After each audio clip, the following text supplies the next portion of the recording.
से भीख मांगते। इंसाफ करो, इंसाफ करो। कमलनाथ जी इंसाफ करो, इंसाफ करो, इंसाफ करो। कमलनाथ जी इंसाफ करो। जारी करो, जारी करो। नियुक्ति पत्र जारी करो, आज करो, अभी करो।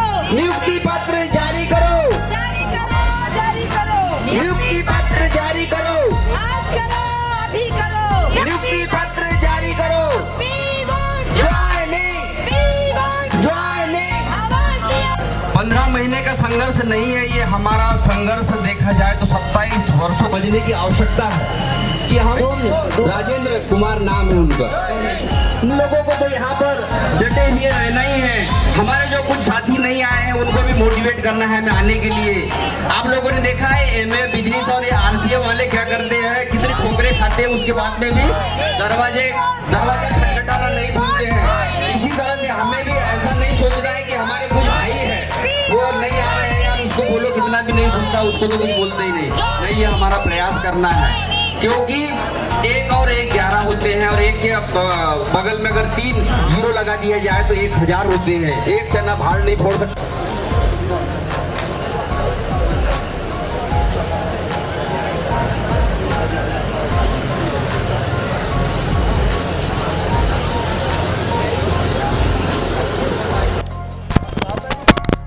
नियुक्ति पत्र जारी करो। जारी करो भाई, जारी करो। नियुक्ति पत्र जारी करो। नमस्कार, मैं हूं विवेक और आप देख रहे हैं द लोक नीति।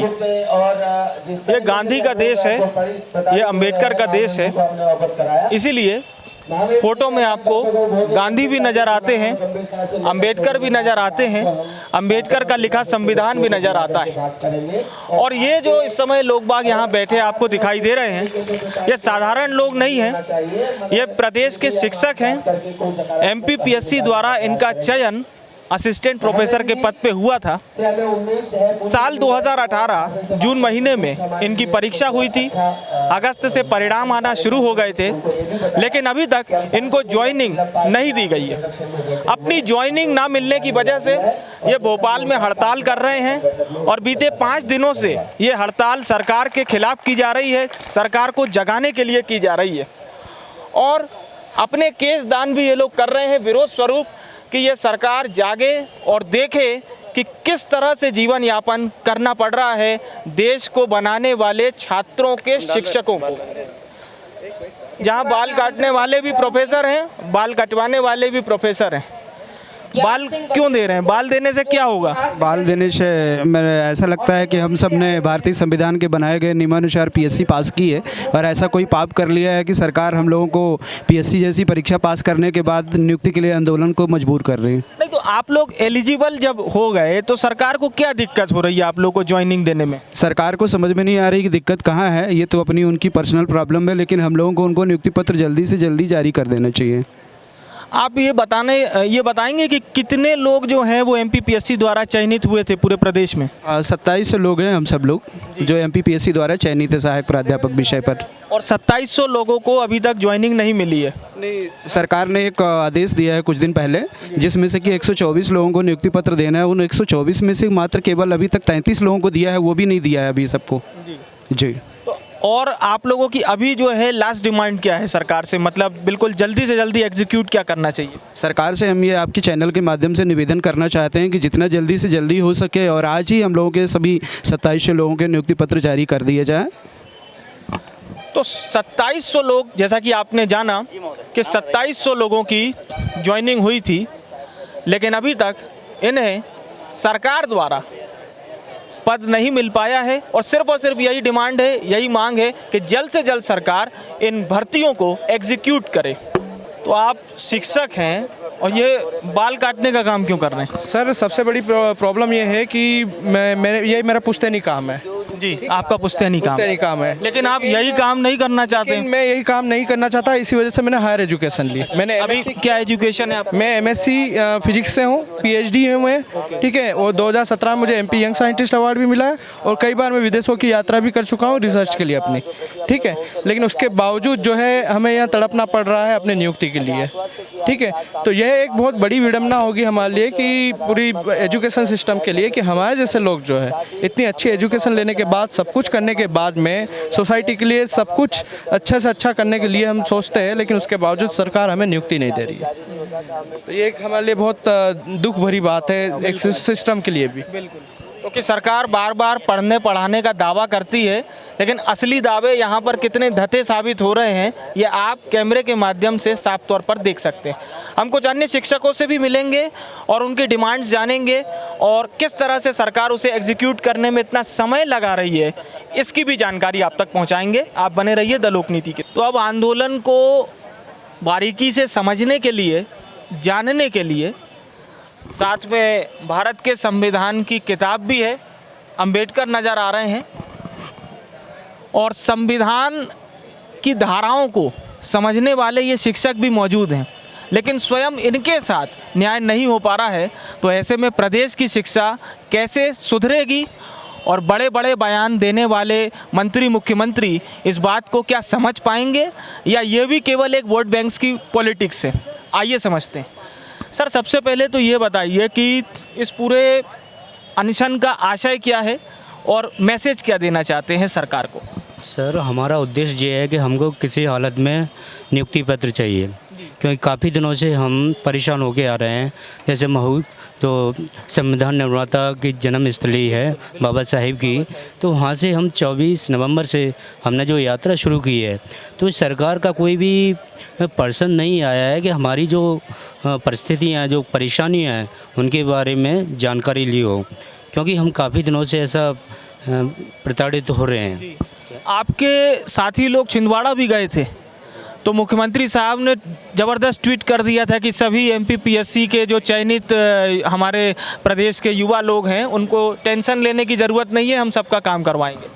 तो ट्वीट के बाद भी कुछ ऐसा लगा नहीं कि नहीं सर, हमें माननीय मुख्यमंत्री जी से निवेदन ये है कि उन्होंने ट्वीट किया है, हम मान रहे हैं उनके आजकल नेता ट्वीट ज़्यादा करते हैं, उनके ट्वीट की हम स्वागत करते हैं। हमारे 2700 लोग उस चीज़ का स्वागत करते हैं, वो माननीय मुख्यमंत्री जी का स्वागत करते हैं। लेकिन परिस्थिति ये है सर, जब तक उच्च शिक्षा विभाग की जो वेबसाइट है उस पर अधिकृत हम लोगों के आदेश नहीं डल जाएंगे, जब तक हम यहाँ से उठने वाले हवाई बनकर ना रह जाए। हाँ, उन्होंने बहुत अच्छा कदम उठाया है कि हमें आश्वस्त किया है कि हम आपके काम कर रहे हैं, हम मान रहे हैं उनके इस कदम का, मतलब हम स्वागत करते हैं। लेकिन परिस्थिति ये है सर, हम बहुत 1.5 माह से मतलब 15 माह से हम परेशान हैं। तो हम ये चाहते हैं कि शीघ्र हमें नियुक्ति मिल जाए। अगर 1 घंटे बाद अभी अगर हमें नियुक्ति मिल जाती तो हम तत्काल अपना धरना समाप्त करके हम अपने अपने गंतव्य को या संबंधित कॉलेज में जाएंगे, हम अपने कर्तव्य को निष्ठा के साथ निर्वहन करेंगे। ये आपके इस चैनल के माध्यम से मुझे माननीय मुख्यमंत्री जी को संदेश देना चाहते हैं कि हम पढ़े लिखे लोगों को, इसमें माताएं हैं, हमारे भाई शिक्षित हैं और हैंडीकैप्ड लोग हैं, जो सर तालाब के साथ में खुले में आसमान में हम पढ़े हैं। आज 12 दिन हम लोगों का हो चुका। 24 तारीख से हमारा धरना चला था मऊ से, अम्बेडकर जी की जन्मस्थली से जो भोपाल पहुँचा हो। यहाँ आज भोपाल में 5वां दिन है, लेकिन शासन और प्रशासन का कोई भी अधिकृत व्यक्ति आज दिनांक तक हमारे हाल पूछने, आप किस स्थिति में हैं, आप क्या चाहते हो, हमारी एक सूत्री मांग है कि सब लोगों को एक साथ आदेश मिले। और इसी भावना के साथ हम यहाँ पे बैठे हैं और जब तक हमारी भावना रहेगी, यहाँ हमें मरना भी पड़े तो मरेंगे। हम इस कदम के साथ यहाँ पे बैठे हैं, यहाँ से हटने वाले नहीं हैं। तो मैं आपके चैनल के माध्यम से माननीय मुख्यमंत्री जी को संदेश देना चाहूँगा कि शीघ्र जितना जल्दी हो सके, यदि वो देश के विकास की बात करते हैं, सुशासन की बात करते हैं, उच्च शिक्षा की बात करते हैं और नारी शिक्षा की बात करते हैं, नारी सशक्तिकरण की बात करते हैं, नारी आत्मबल की बात करते हैं, तो उस परिस्थिति को समझें। मतलब एक लंबा अनुभव उनके पास रहा, प्रदेश का एक उन्होंने केंद्रीय मंत्री रहे, उसके बाद में ट्वीट के माध्यम से केवल ना बात करें। हम उस चीज़ को स्वीकार करते हैं, अच्छा कदम है उनका, लेकिन स्वागत करते हैं। लेकिन जब तक आदेश नहीं हो जाता तब तक सर हम सब तो जैसा कि आपने समझा और जाना कि प्रदेश के तमाम जिलों से आए हुए शिक्षक जिनका चयन MPPSC की परीक्षा में हुआ है, जिसके तहत उन्हें सहायक प्राध्यापक के पद पर चयनित किया जाना है सरकार द्वारा, और चयनित आप लोग हो चुके हैं, एग्जीक्यूट करवाना है कि ये जल्द से जल्द नियुक्ति पत्र के माध्यम से अपनी नौकरी को सस्वीकार और सआदेश प्राप्त कर सके।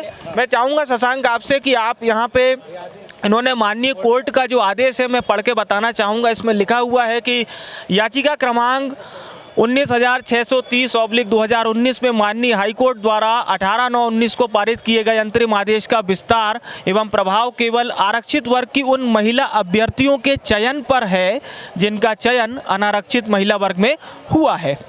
माननीय उच्च न्यायालय ने अपने अंतरिम आदेश में स्पष्ट कहा है कि उच्च शिक्षा विभाग चयन सूची के शेष भाग पर आगे की कार्रवाई करने हेतु पूर्णतः स्वतंत्र है।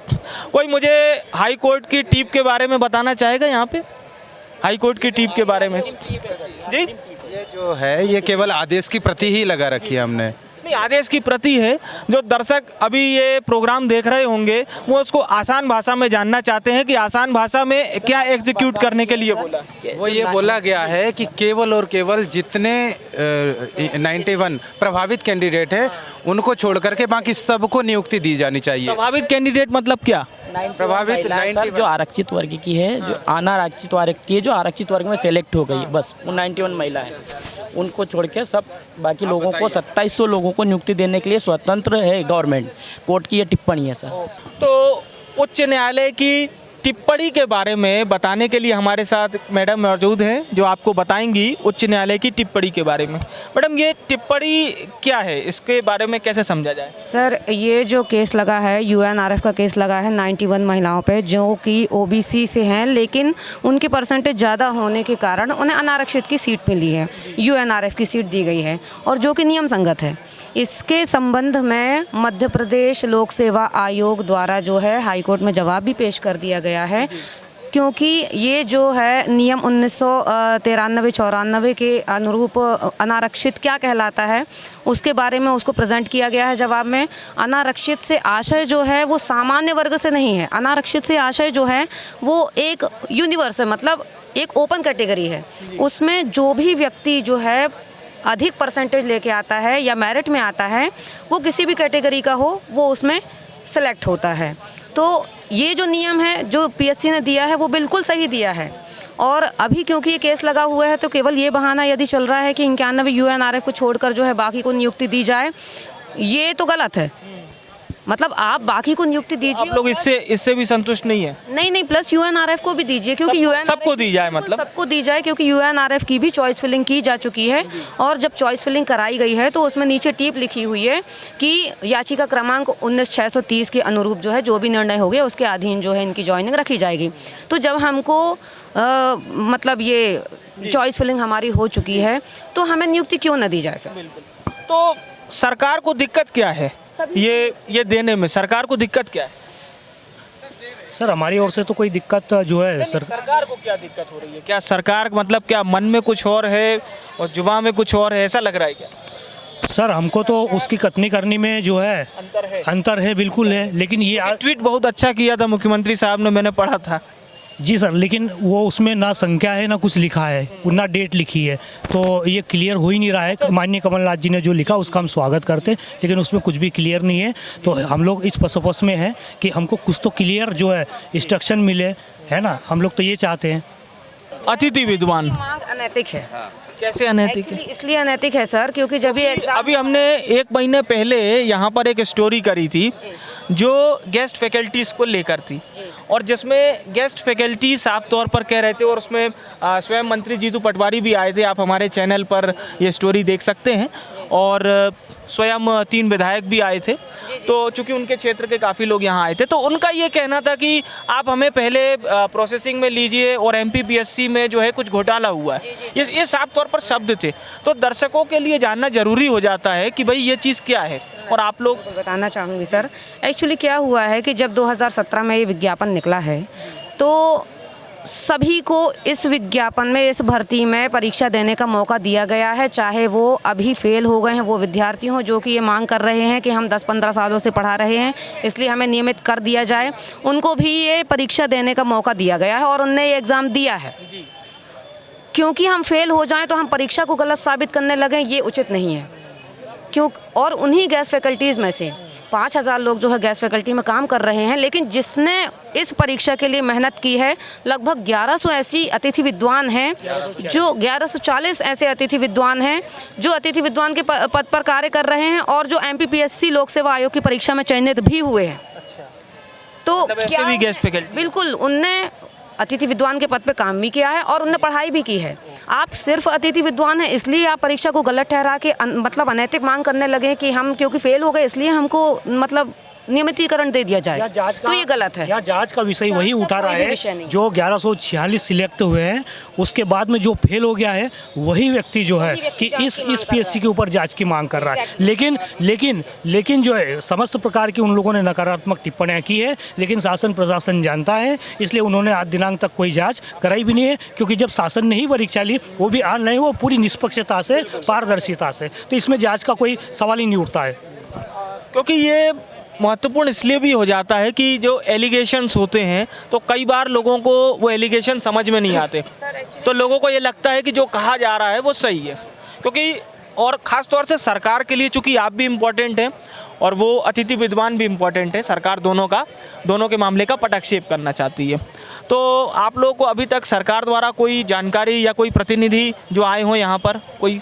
जी सर, अभी तक यहाँ जो है हम लोगों को 12 दिन हो गए, जो मऊ से हम लोग चले थे 30 तारीख को यहाँ पे। यहाँ प्रदर्शन का तो 5वां दिन है ना यहाँ पे जो है, जो हम लोग क्रमिक भूख हड़ताल पे बैठे हुए हैं, सरकार की ओर से उनका कोई भी नुमाइंदा जो है यहाँ आज दिनांक तक नहीं आया है और ना किसी प्रकार का संदेश आया है। क्योंकि अतिथि विद्वान का कार्यक्रम था, मैं स्वयं आया था कवर करने, तो उस दौरान उच्च शिक्षा मंत्री आए थे और तमाम विधायक आए थे। खैर ठीक है, इसे सरकार का कुछ दूसरा एंगल होगा, इसे समझने की भी ज़रूरत है। जी, थोड़ा सा मैं ये बोलना चाहूँगी, एक्चुअली अतिथि विद्वान ये परीक्षा इसलिए हम लोग की नियुक्ति जो है लेट हो रही है, उसका मुख्य कारण जो है वो अतिथि विद्वान ही है, क्योंकि वो फेल हो गए हैं इसलिए वो अनैतिक रूप से अंदर आना चाहते हैं। आप लोग की भर्ती पूरी तरह से लीगल थी और पूरी तरह से उसका रिजल्ट आया था, बट वो एग्जीक्यूट नहीं हो पा रहा। मेरे ख्याल से सर देश में पहली बार सहायक प्राध्यापक पद हेतु ऑनलाइन एग्जाम के माध्यम से सिलेक्शन किए गए हैं। अब इससे ज़्यादा पारदर्शिता और क्या होगी? क्योंकि हमने तो ये देखा है सरकार मतलब जो है ऐसे शिक्षक जो सही कार्य नहीं कर रहे उनको हटाती भी है, और अभी हाल ही में 10 शिक्षकों को सरकार ने हटाया है, स्वयं इसकी जानकारी स्कूल शिक्षा मंत्री ने दी थी। तो फिर ऐसे में आप लोगों को ना तो सरकार से कोई मिलने आ रहा है, तो आप लोग को मंशा पर कहीं संदेह स्पष्ट नहीं होता कि कुछ इन लोगों का मन दूसरा है? इसमें जो है कि उनका मन क्या है क्या नहीं, उससे सर हम लोगों को जो है कि हमको इसकी तो जानकारी भी नहीं और उससे कोई लेना देना भी नहीं। एक्चुअल हमको केवल हमारी ज्वाइनिंग से मतलब है, बस एकमात्र हमारा एक ही विकल्प जो है, हमारी एक ही मांग है, हमारी ज्वाइनिंग। एक अंतिम और सबसे महत्वपूर्ण सवाल, आप शिक्षक यहाँ बैठे हुए हैं और मैं निसंदेह समझता हूँ कि आपके अनुपस्थिति में जहाँ आपको पढ़ाना चाहिए, तो विद्यार्थी कितने प्रभावित हो रहे हैं इससे? निश्चित रूप से प्रभावित होंगे सर, क्योंकि काफ़ी मात्रा में जो है यहाँ पे जो सिलेक्टेड गेस्ट फैकल्टी के रूप में जो सिलेक्टेड है, वो जो असिस्टेंट प्रोफेसर बने, वो लोग भी मध्य प्रदेश के कोने कोने से पूरे कॉलेजों से छुट्टियाँ लेके और यहाँ पे उपस्थित है इसी पंडाल के नीचे। तो निश्चित रूप से जो है एमपी ही नहीं, अन्यथा जो अन्य स्टेट से भी, तो निश्चित रूप से पढ़ाई तो प्रभावित हो रही है, नहीं है संदेह। तो छात्रों की पढ़ाई भी प्रभावित हो रही है। स्वयं जो शिक्षक यहाँ पर अनशन के लिए बैठे हैं अपनी बात को मनवाने के लिए, और बात और मांगे भी जायज़ हैं, क्योंकि सरकार द्वारा एक परीक्षा भर्ती ली गई थी और उस भर्ती परीक्षा में पास होने के बावजूद भी इनको ज्वाइनिंग नहीं दी जा रही है। और अपनी ज्वाइनिंग लेने के लिए आप हमें बता सकती हैं कि रिज़ल्ट कब आया था? फाइनल जो ये रिज़ल्ट था ये कब आया था? सर हम लोग का रिज़ल्ट जो है अगस्त 2018 में आ गया है और लगभग 15 महीने होने को जा रहे हैं। हम अपनी नियुक्ति का वेट कर रहे हैं, यहाँ तक कि हमारे वेरिफिकेशंस भी हो चुके हैं। जो लोग पहले से नौकरी में थे, और ये एग्ज़ाम कब हुआ था? एग्ज़ाम हमारा जो है जून हुआ था। तो जून 2018 में एग्ज़ाम हो चुका है और इसका रिज़ल्ट अगस्त 2018 में आया था, तब कमलनाथ सरकार नहीं थी, और शायद हो सितंबर में वेरिफिकेशन सभी कैंडिडेट का सितंबर में वेरिफिकेशन भी हो गया डॉक्यूमेंट्स का। कहीं कोई कमी बीसी मतलब कोई फॉर्मेलिटी जो है बाकी नहीं रहेगी, सिर्फ नियुक्ति पत्र जारी करना बाकी है, बाकी कुछ भी काम बाकी नहीं है। यहाँ तक कि सर हम लोग की चॉइस फिलिंग भी हो गई है। हमें जो है कॉलेज के लिए मतलब हम लोग से चॉइस भी ले ली गई है कि आप किस किस कॉलेज में जो है जाना चाहते हैं। मामला जो है इस तरह का भी हो सकता है कि पूर्व की सरकार में ये भर्ती प्रक्रिया हुई थी। हालांकि देखिए समझिए इस चीज़ को, तो आप लोगों ने जो पूर्व में मुख्यमंत्री थे मध्य प्रदेश के, उनके पास ये मामला लेके गए क्या आप लोग? सर एक बात बताइए। नहीं पहले बस केवल ये चीज़ बताइए। सर मध्य प्रदेश लोक सेवा आयोग जो है वो एक संवैधानिक संस्था है। मैं संस्था की बात मान रहा हूँ, लेकिन देखिए सरकारें क्या होती हैं, जब बदलती हैं तो अपनी अपनी पॉलिसी और अपनी अपने नज़रिए के तौर पर चलती हैं। तो वो ये भी मतलब मैं केवल ये जानना चाह रहा हूँ कि जब आप लोगों की भर्ती प्रक्रिया शुरू नहीं हुई होगी, आप लोगों को एग्जीक्यूट नहीं किया जा रहा होगा, तो क्या अपनी मांगे लेकर आप उस समय के जो मुख्यमंत्री थे उनके पास गए थे? जी सर, सितंबर में हमारा वेरिफिकेशन हो गया था और उसके बाद जो है कि दिसंबर में सरकार जो है विधानसभा चुनाव थे, तो चूंकि उसके पहले पूर्व जो है 45 दिन या जो भी है आचार संहिता लग गई थी और चूंकि वेरिफिकेशन इतना जल्दी काम हुआ, जैसा बताया गया अभी कि ये ऑनलाइन एग्ज़ाम जो है पूरे भारत में बिल्कुल निष्पक्ष रूप से हुई है, तो हम बिल्कुल बहुत फास्ट काम चल रहा था। ये इतना फास्ट कि आज दिनांक तक जो है कि इतनी MPPSC की परीक्षा में इतना फास्ट काम चला ही नहीं, तो ऐसा मौका मिला ही नहीं, क्योंकि आचार संहिता उस समय तुरंत प्रभावी हो गई थी और उसके बाद में विधानसभा चुनाव, फिर लोकसभा चुनाव और अब जो है कि पंचायत चुनाव वापस आने को हो गए और हम लोग सड़कों पर बैठे हुए हैं। तो ये एक दर्द भी है और एक कहेंगे कि 2 चुनाव की आचार संहिता, उसमें भी इनकी भर्ती प्रक्रिया इस तरीके से लंबित हुई, लेकिन अब सरकारें क्या कर रही हैं? और अब जैसा कि सर ने बताया कि 2 माह बाद ही नगरीय निकाय चुनाव की घोषणा होने वाली है और एक पीक डेट पर वो चुनाव भी होंगे, तो क्या ये आचार संहिता के दंश में इनकी भर्ती प्रक्रिया इस तरह से लेट होगी? ये सरकार को क्लियर करना चाहिए और हम इस मंच के माध्यम से सरकार से यही अपील करना चाहते हैं कि जल्द से जल्द इन शिक्षकों के मामले में गंभीरता दिखाएं और तत्परता दिखाते हुए जल्द से जल्द इन्हें भर्ती प्रक्रिया जो इनकी होनी चाहिए उसमें सरकार अपना पक्ष स्पष्ट करे और इनकी ज्वाइनिंग लेटर इन्हें अभी, क्योंकि ज्वाइनिंग लेटर की लड़ाई यही है, तो इनके ज्वाइनिंग लेटर इन्हें जल्द से जल्द प्रदान किए जाएं। बहरहाल भोपाल से कैमरा पर्सन शशांक तिवारी के साथ विवेक पांडे की रिपोर्ट। इन छालों को ध्यान से देखिए। मऊ से भोपाल तक पदयात्रा करने के बाद ऐसा हाल हो जाता है और ये हाल किस लिए कर रहे हैं? ताकि इनकी और इनके साथियों की जो मांग है वो पूरी हो जाए। और मांग केवल इतनी है कि जिस सरकार ने परीक्षा ली थी उस परीक्षा को एग्जीक्यूट क्यों नहीं कर पा रही है और इनको ज्वाइनिंग लेटर क्यों नहीं मिल पा रहा है। सर क्या नाम है आपका? सर मेरा नाम राकेश कुमार चौराहा से है, छिंदवाड़ा से आया हूँ सर मैं। मऊ से भोपाल तक कितने आपके साथी होंगे जो पदयात्रा किए थे साथ में?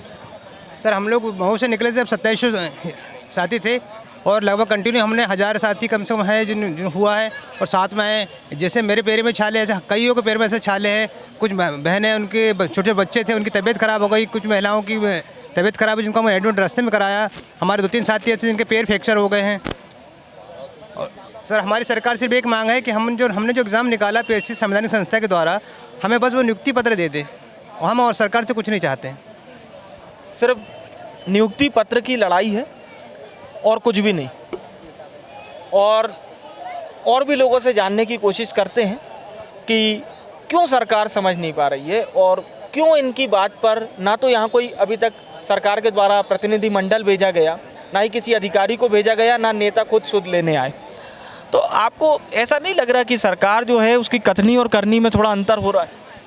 हाँ सर, यही तो नहीं समझ में आ रहा है कि ये क्यों ऐसा हो रहा है। ये तो एक तरीके का अन्याय है। मतलब आपने ही एग्ज़ाम निकाला, आपने ही पद निकाले, आपने ही जो परीक्षा थी उसी के आधार पर हम लोग चुने गए और ये हमारा संवैधानिक अधिकार है। कोई भी अनैतिक मांग नहीं, सिर्फ जायज़ मांग है और ये आप लोगों का हक है और अपने ही अधिकार के लिए लड़ना ये एक विडंबना नहीं लगती कि एक स्वतंत्र समाज में, स्वतंत्र भारत में हम रह रहे हैं, गांधी जी और अम्बेडकर जी के मार्ग पर ही चल रहे हैं। आखिर गलती क्या है हमारी? और कहा भी जाता है कि शिक्षक का काम होता है समाज को जगाने का, ऐसे विद्यार्थी तैयार करने का जो इस देश की प्रगति में सहायक हो सके। लेकिन जब शिक्षकों की हालत ऐसी होगी, उन्हें वो नौकरी भी नहीं दी जाएगी जिस नौकरी पर उनका हक है। बाकायदा पास होकर वो सरकार से मांग कर रहे हैं, पिछले 1 सालों से उन्हें नौकरी नहीं मिल पा रही है, तो इसका जिम्मेदार कौन है? जाहिर सी बात है हम सिर्फ आचार संहिताओं का नाम लेकर इस पूरे मामले की तीसरी नहीं कर सकते। इसके पीछे की वजह भी सरकार को समझनी पड़ेगी और जल्द से जल्द मैं चाहूँगा शशांक आप बाएं तरफ दिखाएं और शिक्षकों को दिखाएं कि कितने परेशान हैं, तख्तियाँ लिए हुए हैं, लेकिन इनके वादे और सरकार जो है क्यों नहीं पूरा कर पा रही है। थोड़ा आप अगर डीप जूम करके दिखाएंगे तो लिखा हुआ आपको समझ में आएगा, कमलनाथ जी इंसाफ करो, और भी तमाम तरह के बैनर्स यहाँ पर आपको दिखाई दे रहे हैं। शिक्षक पिछले 5 दिनों से यहाँ पर प्रोटेस्ट कर रहे हैं और इनका प्रोटेस्ट वाकई में जायज़ है, क्योंकि सरकार द्वारा ली हुई परीक्षा में इन्हें चयनित तो कर लिया गया, लेकिन उसके बावजूद भी इन्हें ज्वाइनिंग लेटर क्यों नहीं दिया जा रहा। जारी करो भाई, जारी करो, आज करो और अभी करो, जारी करो भाई, जारी करो, कमलनाथ जी न्याय करो, कमलनाथ जी न्याय करो, कमलनाथ जी न्याय करो, उच्च शिक्षा मंत्री न्याय करो, उच्च शिक्षा मंत्री न्याय करो,